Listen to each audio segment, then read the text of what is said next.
د پاکستان په خواست ایران او امریکا د 2 هفتو لپاره په جنگ بندۍ سلا شوې.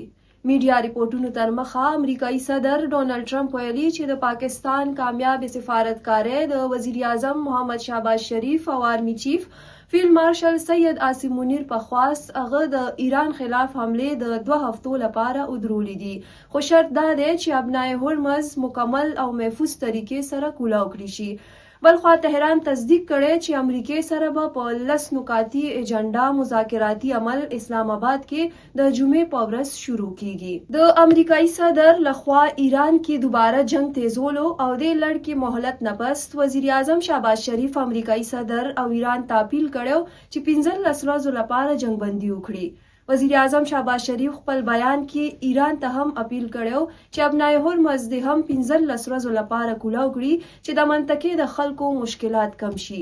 د وزیر اعظم شهباز شریف دغه اپیل باندې امریکایي صدر ډونالډ ټرمپ د مشاورت نه پس ایران کې 15 ورځو لپاره د جنگ بندۍ اعلان کړي. د امریکا او ایران ترمنځ په جنگ بندۍ وزیر اعظم شهباز شریف د دواړو ملکونو شکریا ادا کړي. د پاکستان د کامیاب سفارتکارۍ مثبت اثرات په ټوله نړۍ پریوتي. نړیوال مارکیټ کې د تیلو په قیمت کې 19% کمی راغلی.